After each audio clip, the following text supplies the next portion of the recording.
بسم اللہ الرحمن الرحیم۔ ناظرین کرام، السلام علیکم ورحمۃ اللہ وبرکاتہ۔ سن 1974 کے حالات کے حوالے سے مکرم و محترم مولانا دوست محمد صاحب شاہد مورخ احمدیت کے ساتھ کچھ نشستیں ہم نے ارینج کی تھیں۔ اس سلسلے میں ایک نشست پہلے ہو چکی ہے اور آج دوسری نشست ہے، اور ہم اس سے ہی سوالات کا آغاز کرتے ہیں محترم مولانا صاحب سے۔ السلام علیکم مولانا۔ وعلیکم السلام ورحمۃ اللہ وبرکاتہ۔ کل جو نشست سے پہلے مولانا ہم نے کی تھی اس میں ایک سوال ہمارا رہ گیا تھا، جی اور وہ سوال آپ سے سمدانی کوڈ کے بارے میں ہے کہ جو روا میں واقعات ہوئے اس پر ایک عدالتی ٹریبیونل قائم کیا گیا سمدانی صاحب کی سربراہی میں، اس میں بھی حضرت خلیفۃ المسیح ثالث رحمہ اللہ تعالیٰ تشریف لے گئے تھے، تو وہاں پر جماعت احمدیہ نے کیا حقائق پیش کیے اور کیا یہ رپورٹ شائع ہوئی؟ میرے فاضل بھائیو، میں بے حد ممنون ہوں حقیقتاً کہ آپ نے اس وقت ایک نہایت بنیادی اور کلیدی سوال پیش فرمایا ہے، جس سے کہ تاریخی حقائق کو سمجھنے میں بے انداز مدد ملے گی۔ جی جیسا کہ آپ نے فرمایا، سمدانی عدالت ثانیہ روا کے مان بعد قائم کی گئی تھی، اور پورا پاکستان راتوں رات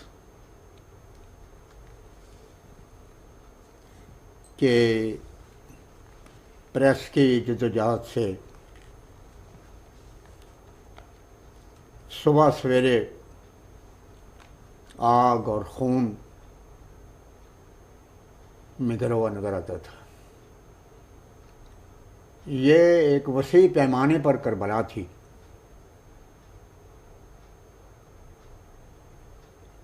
جو پورے ملک پر دیکھتے ہی دیکھتے محیط ہو گئی تھی۔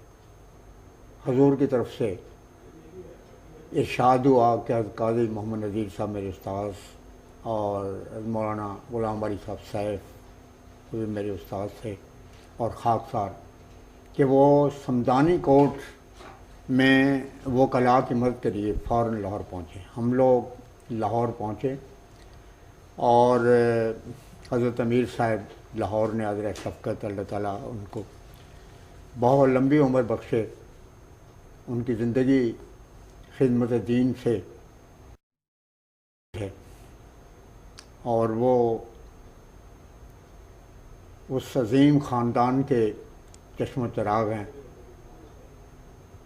جو ابتدائی سے سلسلہ احمدیہ کے لیے خدمت کے لیے وقف ہے، اور اسی خاندان میں حضرت چودھری محمد ظفر اللہ خان صاحب بطل احمدیت، حضرت چودھری محمد اسد اللہ خان صاحب، انہوں نے ہمیں رہائش کے لیے وہ کمرہ عطا فرمایا جس میں حضرت چودھری محمد ظفر اللہ خان صاحب نور اللہ مرقدہ اکثر قیام فرماتے تھے۔ وہی لاہور کے ایثار پیشہ اور مخلص اور پرجوش وکلاء، جنہوں نے اس زمانے سے لے کر آج تک خدا تعالیٰ کے فضل سے سرتاپا جہاد بن کے تو مسیح موعود علیہ الصلوۃ والسلام کے عاشقوں کی مدد کی ہے قانونی لحاظ سے، وہ سارے وہیں پہنچے، اور اس موقع پر جو فوٹو کاپیاں مختلف اخباروں کے دی گئیں، ان فوٹو کاپیوں کی شکل میں خاکسار نے ایک نوٹ مرتب کیا جو اس وقت میرے پاس موجود ہے، اثر ریکارڈ میں ہے، اور اس کا عنوان تھا یہ حادثہ ایک طویل سازش کا نتیجہ ہے۔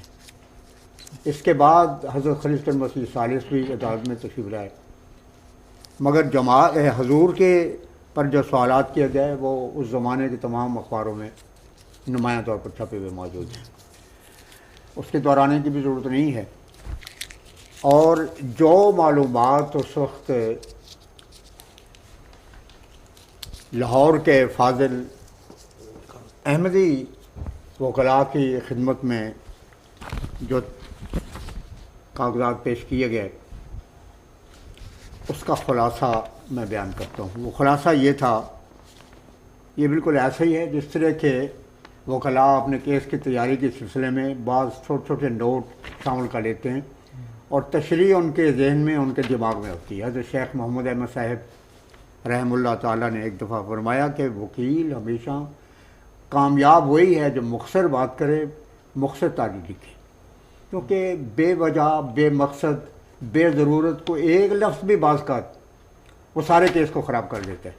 جی بلکہ ان کے ایک دفعہ بات یہ ہوئی، یہ بہت بڑا رہنما اصول ہے دراصل، اور اسی کے روشنی میں یہ تاریخ لکھی گئی تھی۔ وہ بالکل ایسی بات ہے، سوئٹزرلینڈ میں ایک دفعہ ایک ملزم پیش ہوا اور اس سے یہ کہا گیا کہ تم پر یہ الزام ہے چوری کا، گھڑی چرا لی ہے تم نے۔ خیر جج نے جو مقدمے میں پیش ہونے والے گواہ تھے اور خود مدعی کی ساری باتیں اور پھر ان کے وکیل کی طرف سے جو کچھ بھی کہا گیا اس کو سن کے تو مقدمہ خارج کر دیا اور کہا کہ میں تمہیں بری کرتا ہوں۔ اب اس سے ججمنٹ کے بعد قصہ ختم ہونا چاہیے تھا، مگر وہ شخص کہنے کا حضور آپ کی مہربانی، آپ نے ہمیں بری کر دیا مگر یہ انکمپلیٹ ہے۔ یہ جج کو بڑی حیرت ہوئی، اس میں کیا قصہ رہ گیا؟ کہنے گے کہ آپ نے یہ تو نہیں لکھا کہ میں گھڑی اپنے پاس رکھوں یا جس کی چورائی ہے اس کو واپس کر دوں، کہ پکڑ لو اس انسان کو، یہ چور ہے بالکل، اور میں اپنا یہ ججمنٹ ہے اس کو واپس لیتا ہوں۔ بہرحال یہ اختصار کے ساتھ نوٹ میں سنا دیتا ہوں۔ بسم اللہ الرحمن الرحیم۔ یہ حادثہ ایک طویل سازش کا نتیجہ ہے۔ فاضل جج صاحبان تحقیقاتی عدالت 1953 کی رائے، مطالبات کا یعنی اراری مطالبات کا بچہ ابھی زندہ ہے اور راہ دیکھ رہا ہے کہ کوئی آئے اور اسے اٹھا کر گود میں لے لے۔ دیکھیں کتنی بصیرت افروز رائے اس وقت فاضل ججان نے دی، مسٹر جسٹس منیر تھے اور کیا نہیں تھے۔ اس مملکت خداداد پاکستان میں سیاسی ڈاکوؤں، تالا آزماؤں اور گمنام و بحیثیت آدمیوں غرض سب کے لیے کوئی نہ کوئی روزگار ہے۔ رپورٹ تحقیقاتی عدالت اردو 307۔ یہ سب کی فوٹو کاپی ہم نے ساتھ لگائی۔ پلان 1974 کے آغاز سے پلاننگ کو عملی جامہ پہنانے کا فیصلہ۔ چٹان 7 جنوری 1974 10۔ نمبر 2، روا کو اس غرض کے لیے نشانہ بنایا گیا، یعنی اس پلان میں یہ شامل تھا کہ بجائے لاہور کے ہم نے یہ جو منصوبہ ہے اس کا آغاز روا سے کرنا ہے، اور یہ لولاک 19 اپریل 1974 صفحہ 8 میں اور لولاک 18 جنوری 1974 صفحہ 7 میں موجود ہیں، اور یہ جناب شور صاحب کی تقریر ہے جو انہوں نے گجرانوالے میں کی تھی۔ نمبر 3، اس سکیم میں طلبہ کو اعلیٰ کار بنایا جائے۔ لولاک 18 جنوری 1974 صفحہ 5 صفحہ 7، لولاک 19 اپریل 1974 صفحہ 5۔ نمبر 4، 1953 میں ہمارا خون بہا تھا، اب مرزائیوں کی باری ہے۔ لولاک 18 جنوری 1974 صفحہ 8۔ اب اس مقصد کی تکمیل کے لیے جو ماسٹر پلان بنایا گیا تھا، اب اس کے خد و خال آپ ملاحظہ فرمائیں۔ الف، غلط افواہیں سیاسی اور مذہبی رنگ میں، مثلا جماعت احمدیہ اسرائیل کی ایجنٹ بن کر پاکستان کو تباہ کرنا چاہتی ہے۔ چٹان 12 نومبر 1973 صفحہ 4۔ نمبر 2، احمدیوں نے کلمہ بدل دیا ہے۔ چٹان 10 دسمبر 1973 صفحہ 10۔ اور نمبر 3، قرآن میں تحریف کر دی گئی ہے۔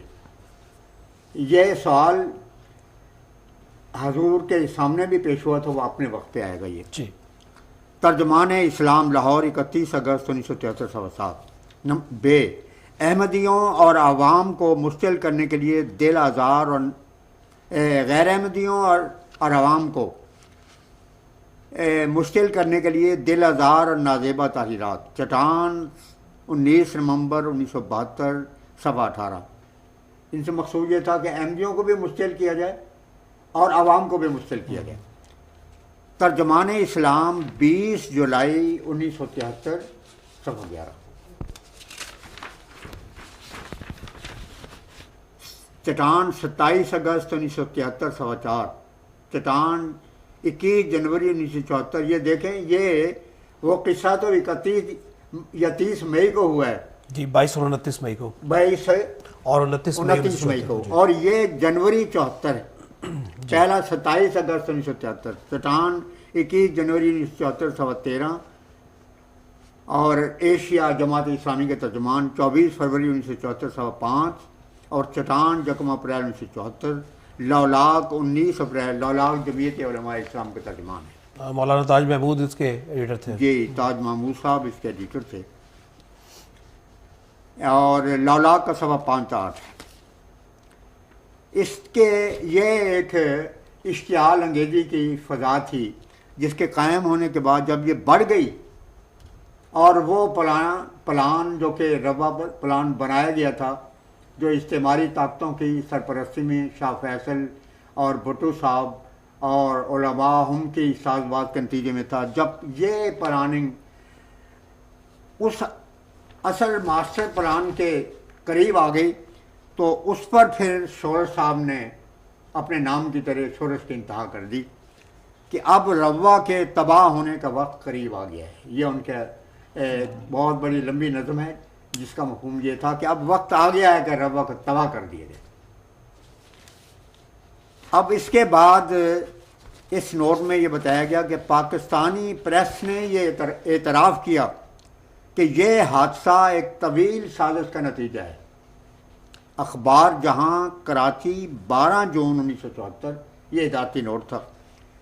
اخبار آثار، یہ غالباً لاہور سے چھپتا تھا، 3 تا 10 جون 1974 کے اداریے میں یہ انکشاف موجود ہے۔ اچھا، اب یہ ہے کہ جو رپورٹیں شائع کی گئیں اخبار کی طرف سے، وہی اخبار جس کے مدد سرائی میں میں نے کل حوالہ پیش کیا تھا امیر شریعت آرار صاحب کا، جی، عنوان تھا 5000 مسلح افراد کا حملہ۔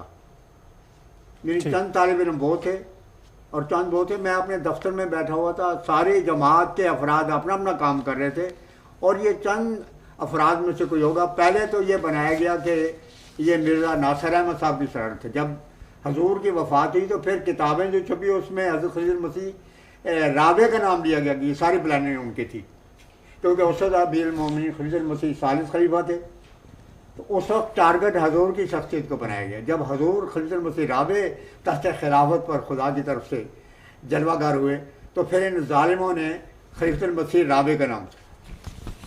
اچھا، ایک عنوان تھا یہ نوائے وقت 30 مئی 1974، 5000 مسلح افراد، اور کسی کو پتہ ہی نہیں۔ یہ اخباروں میں جب چھپی ہے تو روا والوں کو پتہ لگا ہے کہ کوئی ایسی بات ہوئی ہے، کیونکہ سوائے چند احمدی نوجوانوں کے وہاں پر کوئی موجود ہی نہیں تھا، اور ساری کارروائی کرنے والے نشتر کالج کے اسٹوڈنٹ ان کو پڑھایا گیا تھا سب کچھ۔ یہ نوائے وقت 30 مئی 1974 نے شائع کیا جلی عنوان کے ساتھ۔ آپ دیکھ لیں، کیونکہ یہ حمید نظامی تو اللہ کو پیارے ہو گئے، جو کہ صف اول کے مسلم تھے اور جنہوں نے ہر موقع پر جماعت کی تائید کی۔ انہیں پتہ تھا کہ جماعت احمدیہ ہی ہے جس نے بیعت جماعت حضرت قائد اعظم کا ساتھ دیا تھا۔ 53 میں بھی انہوں نے جماعت کے حق میں اور ملاؤں کی سازش کے خلاف پرزور بیان دیا ہے۔ اس وقت کا پریس آپ دیکھ لیں، جی، ساری تفصیلات موجود ہیں۔ لیکن پھر مزید نظامی صاحب آئے کہ یعنی حمید نظامی صاحب نے تو باقاعدہ چیلنج کیا تھا کہ ہم مودودی صاحب کو یہ چیلنج کرتے ہیں اب ہم پر مقدمہ چلائیں کہ دراصل آپ کو اسلام سے کوئی غرض نہیں، آپ کا مقصد اپنی حکومت کا قیام تھا، اور وہ قائد اعظم کو چونکہ حکومت مل گئی اس لیے وہ بغض اور کینہ آج تک نہیں گیا، اور آپ غدار ہیں جنہوں نے کشمیر کے جہاد کو تہس نہس کرنے کے لیے سکھوں اور ہندوؤں سے سازش کر کے یہ فتویٰ دیا کہ یہ جہاد نہیں ہے، یہ فساد ہے اور قرآن کے خلاف ہے۔ آپ دیکھیں، میں کل پرسوں پرانا ریکارڈ دیکھ رہا تھا، غلام عباس صاحب کا انٹرویو سول اینڈ ملٹری غزل میں چھپا ہوا موجود ہے کہ میں مودودی صاحب سے ملا۔ اب تو کہتے ہیں کہ ہم نے کوئی فتویٰ ہی نہیں دیا۔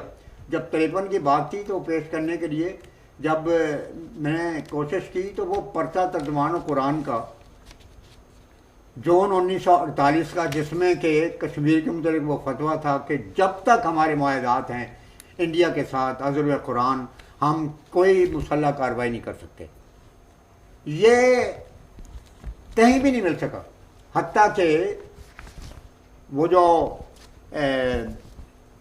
پبلک لائبریری مشہور ہے، پنجاب پبلک لائبریری، اس میں پرچہ موجود تھا، مگر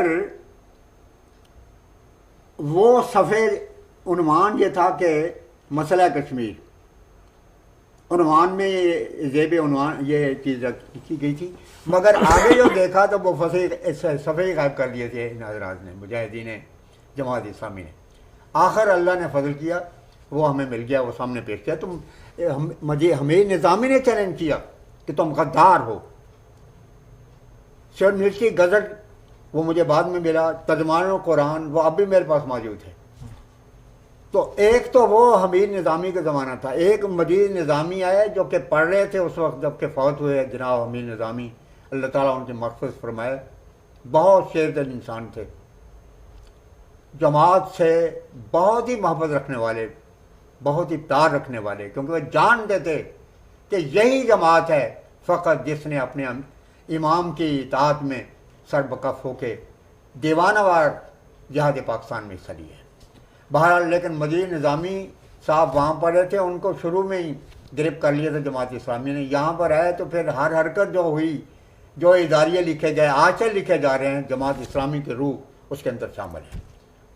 بہر کیف سب سے بڑھ کر پراپیگنڈے میں حصہ نوائے وقت نے لیا، اور آج تک یہی صورت ہے، یہ پالیسی بدلی نہیں ہے۔ ہزار ان کی طرف سے یہ کہا جائے کہ یہ جماعت اسلامی کا اخبار نہیں، یہ بالکل غلط ہے۔ آپ اگر دیکھیں گے، اخباروں کو پڑھیں گے اور اداریے کو دیکھیں، سیٹنگ کو دیکھیں، ایجنسیوں کے خبروں کے اوپر جو نشان لگائے جاتے ہیں، جو یہ ساری چیزیں اس کے پیچھے جماعت اسلامی بول رہی ہے۔ تو اس وقت بھی سب سے زیادہ پراپیگنڈا جماعت کے خلاف نوائے وقت نے کیا ہے۔ نوائے وقت نے عنوان دیا 5000 مسلح افراد کا حملہ۔ ایک مشرق نے دیا، روا ریلوے اسٹیشن پر مسلح طلبہ نے ملتان کے طلبہ پر حملہ کر دیا، 35 افراد زخمی۔ انہوں نے مشرق نے کچھ شرافت کر، یعنی خبر سازی میں کچھ تھوڑا بہت اس میں انہوں نے شرافت کا نمونہ دکھایا ہے۔ مساوات نے لکھا کہ لیل پر ٹرین پہنچی اور طلبہ کا لاؤڈ سپیکر پر قبضہ ہو گیا، ہنگامہ، شہر میں جلوس نکالا گیا۔ یہ پیپلز پارٹی کے آرگن نے شائع کیا۔ یہ مساوات 30 مئی 1974 صفحہ آخر۔ اور نوائے وقت کی ایک اور خبر ہے اس کے بعد، یکم جون کے کہ روا ریلوے اسٹیشن پر نشتر میڈیکل کالج کے طلبہ پر کیا گزری۔ نوائے وقت یکم جون 1974 صفحہ 1 کالم 1 اور 2۔ اس طرح پاکستان ٹائمز میں بھی خبریں آئیں، اس کا حوالہ اس میں ہے۔ پھر یہ کہ نوائے وقت نے لکھا کہ زخمی طالب علموں کی حالت بہتر ہے، اور پھر تسلیم دیکھیں خدا کے قادرانہ تجلی۔ آج تک ملاؤں نے جو کتابیں لکھی ہیں اشتعال دینے کے لیے، اس میں یہ سارے فسانے موجود ہیں، مگر نوائے وقت 2 جون صفحہ 1 پر یہ عنوان چھپا کہ اعضاء کاٹنے کی ساری افواہیں بالکل بے بنیاد ہیں۔ اسی طرح پھر 4 جون 1974 صفحہ 1 پر ہے کہ اعضاء کاٹے جانے کی افواہیں بالکل غلط ہیں۔ آخر کچھ شرم آ گئی۔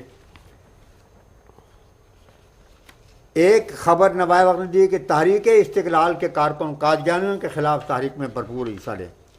ایک خبر نوائے وقت 12 جون 1974 میں یہ دی گئی کہ رپورٹ میں روا میں قادیانیوں کے تعینات کردہ ڈپٹی کمشنر اور ایس پی او کو گرفتار کر لیا گیا۔ اب یہ مبہم سی خبر ہے، جو لفظ اس رپورٹ میں نے لکھے تھے اب میں وہی سنا رہا ہوں، بعد میں چیکنگ بھی ہو سکتی ہے، کرنی چاہیے۔ جماعت اسلامی کا ہمیشہ طریق یہ رہا ہے کہ وہ چھپ کے وار کرتی ہے، کیونکہ یہ عقیدہ موجود ہے اسلامی ریاست کتاب میں کہ اگر صالحین کے پاس طاقت ہو اور وہ مسلح ہوں تو ان کا فرض ہے کہ بزور شمشیر ملک میں انقلاب برپا کریں۔ تو فرید پراچا صاحب جو آج کل بہت کہہ رہے ہیں، انہوں نے یہ اشتہار کی خبر دی اور مساوات 5/1974 صفحہ 2 کالم 3 پہ چھپی، عنوان دیکھیں، اگر یہ مسئلہ حل نہ ہوا تو یہاں ہر ایک احمدی کو قتل کر دیا جائے گا۔ اور آج فرماتے ہیں کہ ہم نے تو کچھ کیے نہیں، ہم تو مسلمین ہیں، مومنین ہیں اور عظیم الشان کام کر۔ یہ وہ ایک خاکہ تھا جو میں نے ان کی خدمت میں پیش کیا، حضرت قاضی صاحب نے بھی اس کو منظور فرمایا، حضرت مولانا غلام باری صاحب نے بھی۔ اب جہاں تک تعلق ہے اس چیز کا کہ وہ شائع ہوئی یا نہیں ہوئی، بیان تو حضور کا شائع ہوا، لیکن جہاں تک رپورٹ کا تعلق تھا، رپورٹ کے متعلق چھپنے سے پہلے سمدانی صاحب کی طرف سے یہ ریمارکس شائع ہو چکے تھے کہ تمام بیانوں سے یہ معلوم ہوتا ہے کہ یہ محض ایک فسانہ تھا، کچھ ہوا ہی نہیں سوائے کسی نعرہ لگائے جانے کے۔ تو چونکہ اس سے حقیقت بالکل بے نقاب ہو جاتی تھی، اور آئندہ جو سانہ روا کے نام پر جو پلان سوچا گیا تھا، اب اس کی یہ راہ بند ہو جاتی تھی، حالانکہ اصل جو معاملہ ہے اس پر بنیاد رکھ کے تو وہ تو اسمبلی میں لایا جانا تھا، اور اس کے بعد ہمارے خلاف وہ قرارداد پیش کی جانے والی تھی جو اسلام، قرآن، محمد صلی اللہ کے ارشاد کے خلاف تھی، ختم نبوت کے تحفظ کے لیے معاذ اللہ۔ تو اس واسطے علماء کے زور دینے پر پٹو گورنمنٹ، کیونکہ خود اس سازش میں شریک تھی، اگر ذرا برابر شرافت ہوتی اور پاکستان کے قیام کا ذرا برابر بھی احساس ہوتا تو وہ رپورٹ کے جس میں سانے کے متعلق سمدانی عدالت نے واضح کیا تھا کہ یہ فسانے کی باتیں جو ہمارے سامنے رکھا گیا ہے، اس رپورٹ کو فوراً چھاپنا چاہیے تھا تاکہ ملک کے حالات فوری طور پر ٹھیک ہو جائیں، اور مظلوم احمدی جو کہ کربلا میں گرفتار کر لیے گئے ہیں ان کے لیے بھی کوئی بچاؤ کا رستہ ہوا، لیکن رستہ پیدا ہو جاتا۔ لیکن چونکہ ساری چیزیں دانستہ پروگرام کے مطابق سازش کے تحت، بین الاقوامی سازش کے تحت، استعمار کے نگرانی میں یہ ساری چیزیں ہو رہی تھیں، اس لیے باقی چیزیں تو پوری کھلی چھٹی دی گئی پریس کو کہ وہ روا کے واقعہ کو اچھالتے چلے گئے، حالانکہ کوئی چیز نہیں تھی، چند ضرب خفیف کی باتیں تھیں۔ لیکن اگر یہ چھپ جاتی تو سارا معاملہ ہی بالکل اسے سب کا پردہ چاک ہو جاتا، اور وہ اگلی سازش جو تھی وہ ناکام رہ جاتی۔ اس واسطے حکومت اور علماء نے گٹھ جوڑ کر کے سمدانی عدالت کو سیل کر دیا۔ گزشتہ سیشن میں ہم نے یہ آپ نے ہمیں یہ بیان فرمایا کہ ایک بہت ہی لمبی تاریخ ہے، ایک بیک گراؤنڈ ہے اس بات کا جو جماعت کے خلاف 1974 میں قرارداد پیش کی گئی، جی جی، اور فوری محرک کے طور پر روا کے ریلوے اسٹیشن پہ یہ واقعہ کروایا گیا، جی جی، اور بالکل ٹھیک سمجھا پھر آپ نے۔ ہاں جی، تو اس میں قومی اسمبلی میں جو قرارداد پیش کی گئی جس کا نتیجہ 7 ستمبر کا فیصلہ نکلا، وہ قرارداد کیا تھی؟ ٹھیک ہے، یہ بہت ہی اہم سوال ہے، لیکن میں نہایت ادب سے آپ بزرگوں کی خدمت میں یہ عرض کروں گا، بیشتر اس کے کہ قرارداد کا میں متن آپ بزرگوں کی خدمت میں عرض کروں، میں یہ بتانا ضروری سمجھتا ہوں کہ اس قرارداد کی بنیاد نہایت چالاکی سے، شاطرانہ چالوں کے ساتھ پاکستان کے کانگریسی ملاؤں نے 1973 میں رکھ دی تھی، صحیح، اور وہ بنیاد رکھی گئی 1973 کے قانون میں۔ تفسیر اس کی یہ ہے، جیسے کہ میں نے غالباً کل بھی اشارہ کیا تھا، کہ بھٹو صاحب جنوبی ایشیا کی فرمانروائی اور قیادت اور لیڈرشپ کے خواب دیکھ رہے تھے، اور وہ چاہتے تھے کہ قوم کو جو مشرقی پاکستان کے الگ ہونے کے بعد بڑی منتشر صورت میں تھی، کم از کم اس کو سنبھالا دے کے تو ایک متفقہ آئین اور کانسٹیٹیوشن پر جمع کر دیں۔ یہ بات بہت ضروری تھی اور قابل ستائش تھی کہ جو بچا تھا ملک حضرت قائد اعظم کا، کیونکہ اصل ملک تو وہ تھا جس میں اکثریت بنگال کے بزرگوں کی تھی۔ یہ تو ایک واضح حقیقت ہے۔ بعض نے اس وقت کہا کہ اب قائد اعظم کا تو یہ پاکستان نہیں رہ گیا، کیونکہ اس پاکستان میں تو حضرت قائد اعظم کے پاکستان میں میجارٹی مشرقی بنگال کی تھی، تو اب یہ بھٹو صاحب کا ایک نیا پاکستان ہے۔ تو اب جو کہنا چاہیے وہ یہی کہنا چاہیے کہ بھٹو صاحب کے پاکستان نے یہ فیصلہ کیا ہے۔ بھٹو صاحب چاہتے تھے کہ یہ سیرا میرے سر پہ بندھے کہ میرا جو پاکستان ہے اس میں یونانی مسلی فرسٹ کانسٹیٹیوشن جو تیار کیا گیا پیپلز پارٹی کی طرف سے، وہ متحدہ طور پر تھا، اور پولیٹیکل طور پر یہ بہت بڑا کریڈٹ ہے جو کسی قائد کو جا سکتا ہے۔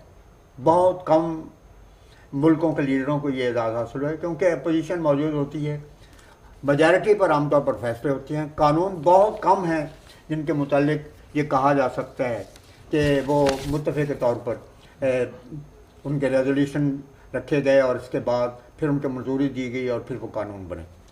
بہرحال سیرا باندھنا یہ پیش نظر تھا، اور سیرا باندھنا ہی دراصل مذہب رہا ہے ہمارے مذہبی اور سیاسی لیڈروں کا۔ چنانچہ جناب مولانا سید ابوالعلا صاحب مودودی کا بیان تصنیم میں چھپا ہوا موجود ہے 1953 میں، آپ ملاحظہ کر سکتے ہیں۔ مولانا نے ایک بیان دیا کہ میں 53 کی اس ایجیٹیشن میں مجلس آرار کے ساتھ شامل ہوا، قادیانیوں کے خلاف جو تاریخ اٹھی ہے اس میں اپنا حصہ ڈالنے کے لیے، لیکن میں اب اس سے بریت کا اعلان کرتا ہوں، اس واسطے کہ مجھے یہ معلوم ہوا کہ دراصل آراری اپنے مقاصد کے لیے مسلمانوں کے سروں کے سودے کر رہے ہیں، اور ان کے سامنے تحفظ ختم نبوت نہیں بلکہ نام کا سیرا ہے، اور وہ تحریک جس کی بنیادیں یہ ہو کہ ہم نے سیرا باندھنا ہے وہ کبھی کامیاب نہیں ہو سکتی۔ تو سیرا باندھنے کا ہی مذہب ہے دراصل، تو یہ سیرا باندھنا چاہتے تھے۔ 1973 کے قانون پر جب اسمبلی میں کارروائی ہو رہی تھی تو اس موقع پر کانگریسی ملاؤں نے جو کانگریس کے لیڈروں کے چرنوں میں بیٹھ کے انہوں نے 1918 سے 47 تک سیکھا میکاولی کی سیاست اور چانکیہ کی سیاست۔ یہ چانکیہ جو بدھ کے زمانے کا مشہور چالاک اور عیار قانون دان تھا اور ٹیکسلے کی یونیورسٹی کا پروفیسر بھی تھا، وہ چنجوٹ کا رہنے والا تھا۔ اس سے آپ کو اندازہ ہوگا کہ چنجوٹ کا خمیر کہاں سے اٹھا ہے۔ تو یہ عیاری چالاکی، میں تو بلکہ کہا کرتا ہوں کہ نبوت حضرت صلی اللہ علیہ وسلم پر ختم ہے اور عشق رسول مسیح موعود پر ختم ہے، اور خدمت دین، خدمت اسلام جماعت احمدیہ پر ختم ہے، اور جھوٹ اور بے ایمانی اور فراڈ ملا پر ختم ہے۔ یہ میں کوئی خیالی بات نہیں کر رہا، میری عمر اس وقت 80 سال کے قریب ہے، میں نے لاکھوں صفحے پڑھے ہیں، ان حضرات کے بھی میری لائبریری میں کتابیں موجود ہیں۔ مسٹر بھٹو چاہتے یہی تھے کہ متفقہ آئین بنے، اور یہ اس وقت پاکستان کا تقاضا تھا. جی. تو اس موقع پر چانکیا اور میکاولی کے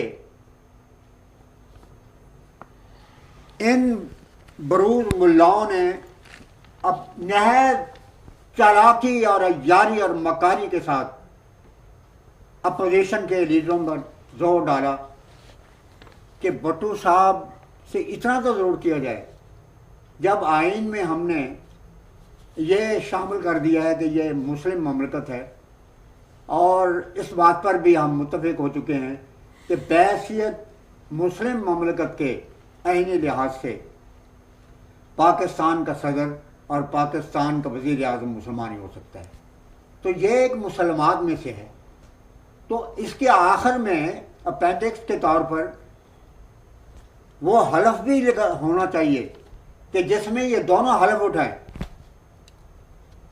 کہ ہم مسلمان ہیں. یہ مرحلہ تھا جو اس وقت پیش ہوا، اور بھٹو صاحب کے لیے یہ آسان بات تھی، کیونکہ اگر ڈائریکٹ یہ کہا جاتا کہ ایم ڈیوں کو غیر مسلم قرار دیا جائے تو وہ نہ وہ تیار ہو سکتے تھے اس موقع پر، کیونکہ نیا نیا یہ قصہ ہوا تھا، اور نہ اس کی ضرورت ہونی تھی، نہ ملا یہ چاہتا تھا کہ اس وقت یہ کیا جائے. بنیاد رکھنی ضروری ہے. بنیاد اس طرح پر رکھی کہ دو حلف جو کبھی بھی نہیں، آپ دیکھیں 56 کا آئین چودھری محمد علی صاحب کے زمانے میں جو سب سے پہلا قائد اعظم، اس میں اتنا تو کہا گیا ہے کہ یہ اسلامی مملکت ہے، لیکن یہ کہ اس میں صدر اور وزیر اعظم کو کوئی حلف اٹھانا پڑے گا مسلم کہ میں مسلمان ہوں، یہ تو ایک واضح بات ہے. ساری دنیا میں آج تک بغیر کسی استثناء کے جتنے بھی قانون بنے ہیں، امریکہ کا دیکھیں، میں نے اللہ تعالیٰ کے فضل سے یورپ کے دوروں میں مختلف آئین دیکھیں، اس کے علاوہ آپ جنوبی ایشیا کے دیکھیں، افریقہ کے دیکھیں، آئین کی بنیاد یہ ہوتی ہے جہاں تک کسی کے عقیدے کا تعلق ہے کہ جو شخص جو عقیدہ رکھتا ہے اس پر بنیاد رکھی جاتی ہے.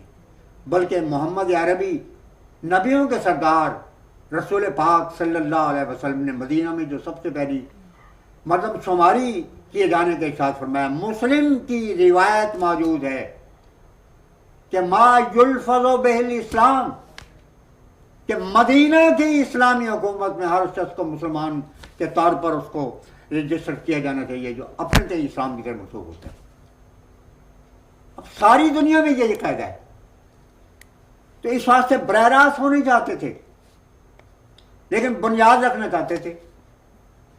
اس واسطے جو حلف اس وقت انہوں نے پیش کیا اور جو یونانی مسئلہ منظور کر لیا گیا، یہ وہی الفاظ تھے جو کہ بعد میں 7 ستمبر کے ریزولوشن میں پیش کیے گئے کہ میں حلف اٹھاتا ہوں کہ محمد صلی اللہ آخری نبی ہیں، اور میں غیر مشروط طور پر آن صلی اللہ علیہ وسلم کے ختم نبوت پر ایمان لاتا ہوں، اور کسی ایسے شخص کو جو دعوی نبوت کرتا ہے نہ مجدد سمجھتا ہوں اور نہ اس کو نبی قرار دیتا ہوں. یہ حلف اس میں شامل کیا گیا. یہ بنیاد تھی اصل میں اس قرارداد کی. اب قرارداد کے الفاظ میں آپ کی خدمت میں پیش کرتا ہوں. قرارداد کے الفاظ جو کہ آپ دیکھ لیں، جو کچھ بھی اس وقت 73 کے آئین کی کاپی آپ دیکھیں، اپینڈکس فرسٹ اینڈ سیکنڈ، آپ اس کو دیکھیں، اسٹڈی کریں، بالکل یہ الفاظ تھے کہ جو اس وقت اس میں شامل کیے گئے.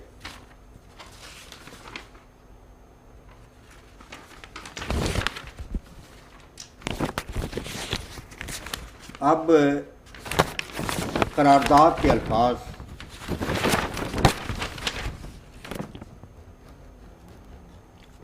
جو شخص حضرت محمد صلی اللہ علیہ وسلم جو آخری نبی ہیں کہ خاتم النبیین ہونے پر قطعی اور غیر مشروط طور پر ایمان نہیں رکھتا، یعنی یہ تسلیم نہیں کرتا کہ آن وسلم غیر مشروط طور پر نبی ہیں، آخری نبی ہے۔ اس پر میں زور دینا چاہتا ہوں کہ قرارداد کے روح، نیوکلس اور بنیادی نقطہ یہ ہے کہ خاتم النبیین کے معنی ہیں کہ محمد صلی اللہ غیر مشروط طور پر آخری نبی ہیں، اور جو شخص اس کو نہیں مانتا یا جو حضرت محمد صلی اللہ علیہ وسلم کے بعد کسی بھی مفہوم میں، اس پر غور کریں ابھی سے، کیونکہ آخر میں نے بتانا ہے کہ پاس کیا ہوا تھا، یہ آپ نوٹ فرما لیں۔ جو حضرت محمد صلی اللہ علیہ وسلم کے بعد کسی بھی مفہوم میں یا کسی بھی قسم کا نبی ہونے کا دعویٰ کرتا ہے، یا جو کسی ایسے مدعی کو نبی یا دینی مسئلے تسلیم کرتا ہے، وہ آئین یا قانون کی اغراض کے لیے مسلمان نہیں۔ They are not Muslim for the purposes of constitution law. This was the wording of Bhutto Parliament in these days in 1974. یہ قرارداد مولانا یہ پوچھنا چاہیں گے کہ اس میں یہ ایک ہی قرارداد تھی یا اپوزیشن کی طرف سے بھی کوئی قرارداد پیش کی گئی تھی؟ اور اپوزیشن کی طرف سے قرارداد تھی، لیکن پھر چونکہ رابر کمیٹی میں اپوزیشن کا لیڈر مفتی محمود صاحب آ گئے، تو اس کے ذکر کرنے کی ضرورت ہی نہیں ہے، وہ تو اپنا سہرا باندھنے کے لیے تھی نا، ورنہ انہیں بھی پتا تھا کہ پیپلز پارٹی تو اپنی قرارداد کو بھی پیش کرے گی۔ یہ قرارداد کس نے پیش کی تھی اور اس کے محرکین کون کون سے تھے؟ کون سی قرارداد؟ یہ جو قرارداد وہاں اسمبلی میں پیش کی گئی، جس کے اوپر پھر بعد میں ریبر کمیٹی کا اجلاسات بھی ہوئے اور پھر فیصلہ ہوا، یہ کس نے پیش کی تھی اور اس کے محرکین کون کون تھے؟ یہ قرارداد پیش کرنے والے، اس کے محرکین پیش کرنے والے تو جناب عبدالحفیظ پیرزادہ وزیر قانون تھے، اور ان کے ساتھ دستخط کرنے والے مولانا مفتی محمود صاحب،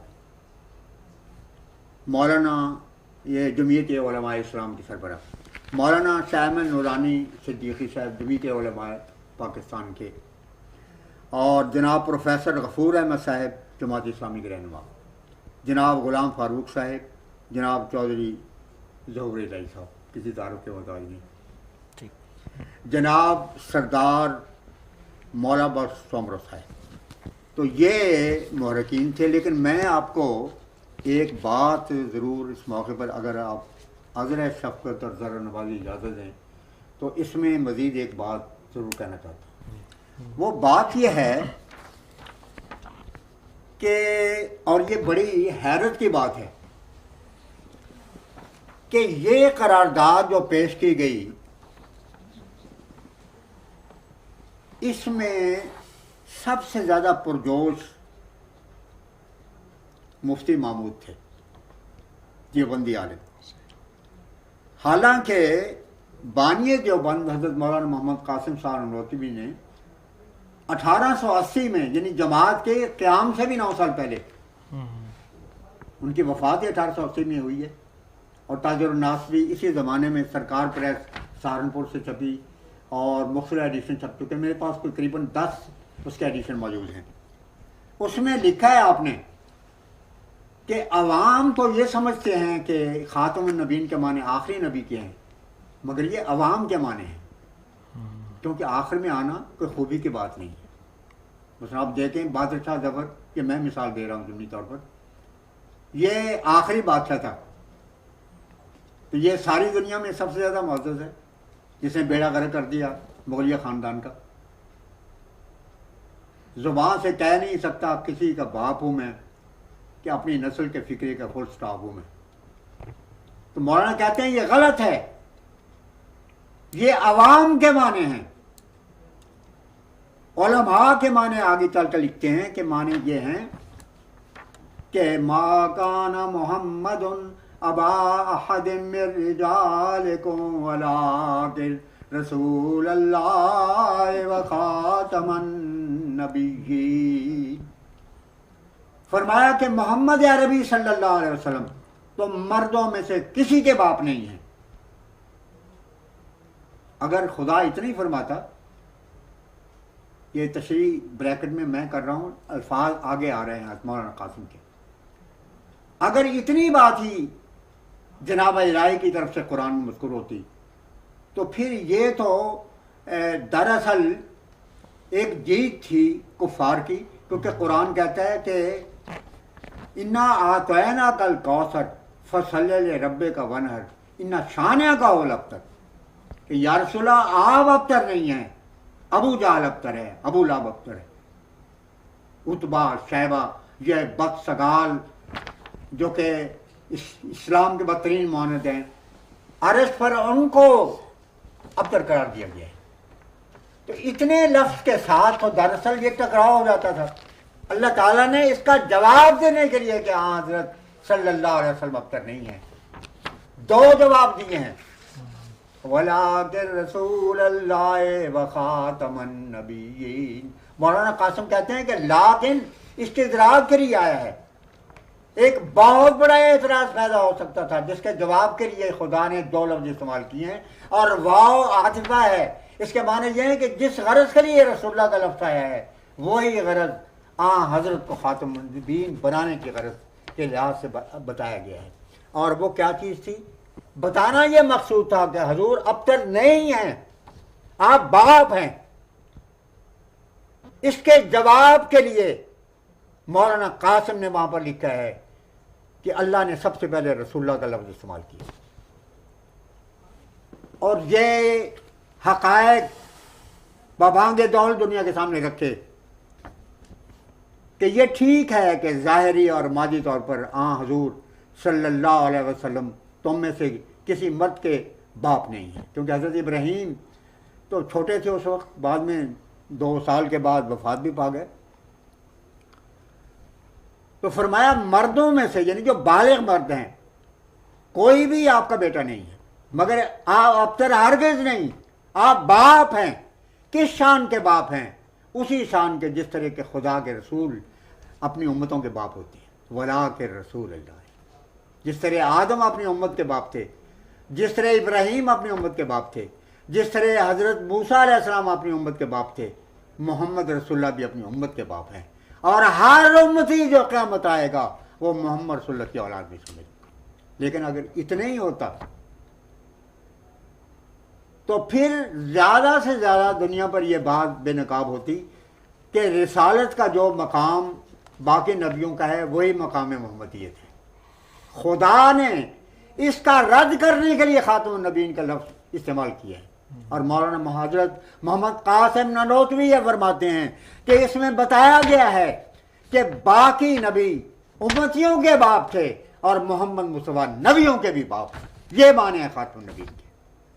اور آخر میں فرماتے ہیں کہ اگر کوئی نبی حضرت کے بعد پیدا بھی ہو جائے تو ختم نبوت میں کچھ فرق نہیں آئے گا۔ اور پھر آخر میں لکھتے ہیں کہ علماء اہل سنت اس بات کی تصریح کرتے ہیں کہ حضرت صلی اللہ علیہ وسلم کے بعد نبوت قطعی بند نہیں ہے، اب کوئی ایسا نبی نہیں آ سکتا جو حضرت صلی اللہ علیہ وسلم کی امت میں سے نہ ہو۔ اب وہ آئے گا جو محمد کا غلام ہوگا، وہ آئے گا جو کہ کلمہ محمد پڑھانے والا ہوگا، وہ آئے گا جو دین محمد کو قائم کرنے والا ہوگا۔ خاک پائے مصطفیٰ بہتر ہے ہر اکثیر سے، سینکڑوں عیسیٰ بنے اس خاک کی تاثیر سے۔ عیسیٰ کے معجزوں نے مردے جلا دیے، محمد کے معجزوں نے عیسیٰ بنا دیے۔ یہ محمد کی شان ہے ختم نبوت میں۔ مگر مولانا مفتی محمود صاحب نے بھی یہ پیش کی، میں یہ بتا رہا تھا آپ کو، اور اس سے حیران کن بات یہ ہے کہ یہ دیوبندی حضرات سید عطا اللہ شاہ صاحب بخاری کو رحمت للعالمین سمجھتے ہیں۔ اخبار ترجمان اسلام آپ سکرین پہ دیکھ سکیں گے، جس میں مولوی محمد موسیٰ صاحب نے مرثیہ کہا، عربی زبان میں وہ مرثیہ کہا گیا، اور پہلے صفحے پر مفتی محمود صاحب کے آرگن ترجمان اسلام نے اس کو شائع کیا، اور اس میں لکھا ہے وَكُنْتَ مِنَ الرَّحِيمِ عَلَى بَصِيرٍ